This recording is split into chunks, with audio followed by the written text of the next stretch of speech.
Okay, so today what I want to do is show you how to use something like this ultrasonic sensor here. And the way these work, it's kind of a little bit like a bat. They're ultrasonic. They use echolocation. So one of these is going to emit a really loud ultrasonic sound, a ping, and then the other one is going to be listening for the echo. And the amount of time it takes for that sound to come back is going to be proportional to the distance, because sound does travel at a rate in air. And we know that speed at which it travels. So therefore, if we measure the distance for the echo, we know how long it takes to get there and bounce back, and we can do some simple math to figure it out. There are some changes, some things that are subtle, but they do come into play. Things like temperature, humidity, and in fact, we can actually plug those values in if we really want to make it perfectly optimal. All right. Enough said. Let's see if we can get this guy hooked up. So let me show you how to do that. I'm going to switch to my camera view here. All right, so here we have the ultrasonic, okay? And if you look at it, for my camera to focus, there we go. There are 4 wires on this device. There's the voltage, the VCC, the ground, and there's a trigger and an echo. Okay, so we have 4 wires we have to deal with. And, normally I don't have them laying around much like this. I do have a few of them that are just laying around on shelves. But most of them are inside these 3D printed clamshells, okay? And they're labeled on the back, so you could see that this is trigger, that's VCC, this is ground. And then there's some that are mounted all the way, and I'll talk a little bit about this at the end, on more complicated mounting systems like this. The camera is really having a hard time focusing. Let me switch that. There we go. Okay. So let's get this guy hooked up. So we need 4 wires. What I'm going to do is I want to have 4 sort of color coordinated wires. I'm going to use my darkest wire, and I'm going to put that into ground. Okay, so I'm going to use this brown wire for ground. And I'm going to take a bright wire, a red wire, and use it for VCC. Like so. Now the next 2, my echo and my trigger, I'm going to choose light colored wires, like this white one here, I'm going to put in here for trigger, and this yellow wire here, I'm going to put it in here for echo. Okay? Alright, so now I've got my 4 wires kind of connected. So where do they go? Well, let's follow it through. The red wire, let's start with the brown wire. Brown wire is ground. It can go on any black pin. They're all connected. So I'm just going to put it right down there. Get it out of the way. All right, that one's hooked up. The red wire is a little important. This device needs to run at 5 volts. Okay, so currently both of my jumpers are set at 5 volts and 5 volts. I'm more likely to move this one to VN when I want more power to my motors. So I'm going to choose this side, in which case most of the time I would anticipate this to be 5 volts. I might set it to 3.3. It's not going to damage this device. It'll just give it a false reading. Okay. Whereas if I put the red wire into this side and I run it at VN, I might damage the device. So this is going to be safer. All right, now let's talk about the last 2. My trigger is white.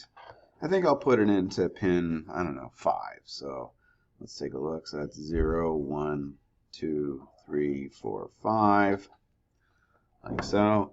And my echo, I think I'll put it into pin 6, like that. All right, double check that. 0, 1, 2, 3, 4, 5, and 6. Okay, set that aside. Now, let's get our software. So to do that, what you really want to do is we want to, let me go to home here real quick. We're going to want a file from Canvas. And to do that, you're going to go to the home page here. And then we're going to go to Files. We're going to go to Modules for GS Students. And we want to find the Sonic Ranger module. Okay? So click on Download. Just download it. Do not open it. Just download it. Okay? And so get it on. I'm not going to do it again. I've already got it on my computer. So I downloaded it, and it's in my downloads of my computer. So I'm going to get this out of here. So now what we want is we want to open up a new sketch, and I'm going to add a file. And that file, in my case, should be on Downloads. There it is. I'm going to click it and open. And it should give us a whole new tab. Okay. Now, just like the servo motion module, what you want to do is you want to open this up, and you'll notice there's a section here that is to be copied and replaced in my main sketch. So I'm going to do that. All right, so I'm going to copy line 16 all the way up here to line 5. So I'm going to get a new setup. See that? There's a setup there and then some globals. And I'm going to replace this line of code right there. All right. So now I've got globals and a new setup. Now let's test this device out. So I'm going to come back over here. We've got a couple of functions that we can use.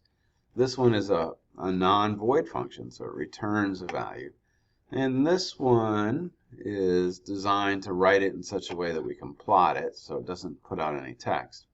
I'm just going to use this one right here, the sonic distance test. And I'm going to copy this. And I'm going to paste it. I'm going to make a new function. I think I'll call it my demo1. That's my favorite name for functions. I'm going to paste that right in there. And now I need to replace these arguments with my values. So let's go up here, trig pin. We can double check. I'm pretty sure that I put that in pin 5. My white wire is my trigger, and it's in pin 5, so that's correct. But I moved my echo to pin 6, so I'm going to make sure that matches up. Okay?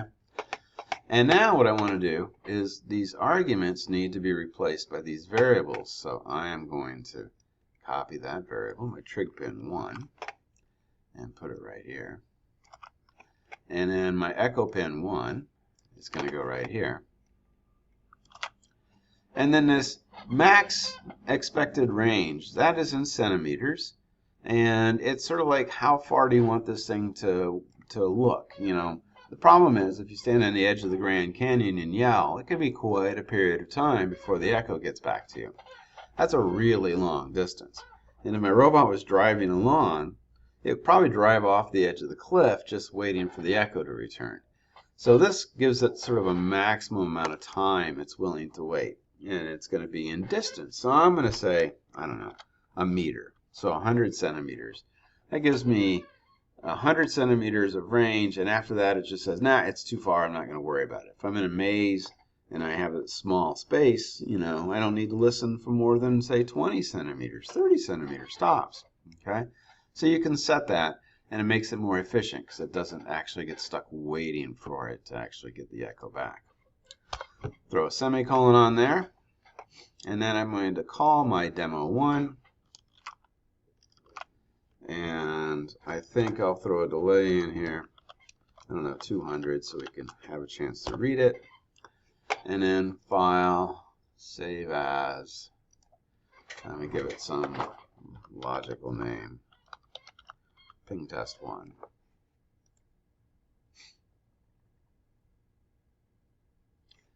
And let me go ahead and upload it.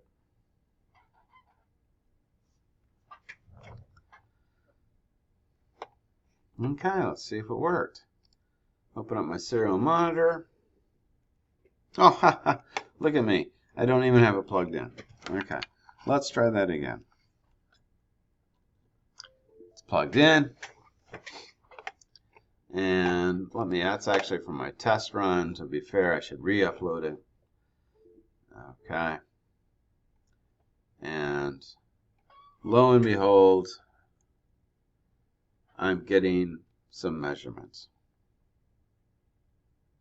But you can't, let me hold it in some hair. Let's go like this. We'll make this a little bit bigger.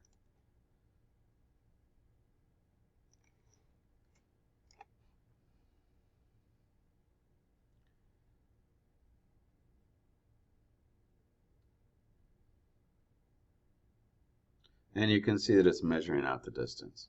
Okay? So now let's talk a little bit about mounting. So like I said, we have different mounting systems.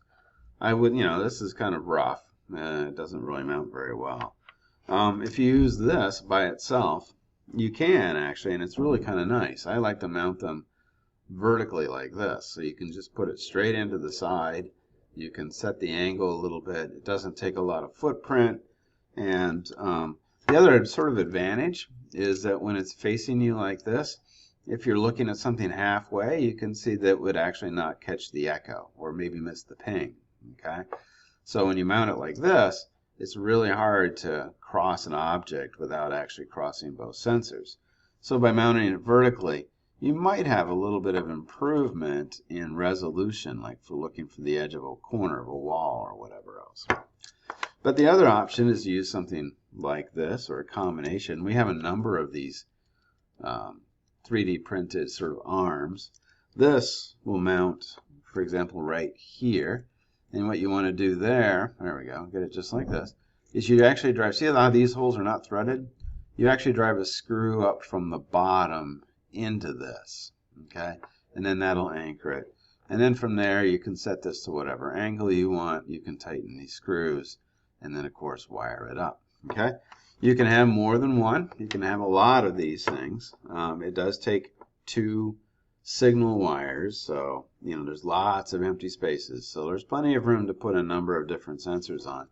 And if you do, you know, in your code, you simply have to, I could have this as trigger pin 1, it's on 5. I could easily have a trigger pin 2 on, say, pin 7, and I can have a trigger pin 3 on pin 9. I just have to make sure that it's defined here, and then I call them, of course, here. Always making sure that their pin directions are set properly. Notice the echo is an input. It's listening for a sound, whereas the trigger is an output. It's a screaming out its little digital ping. Okay? So hopefully that was useful. And I'll be seeing you guys again, I'm sure, pretty soon.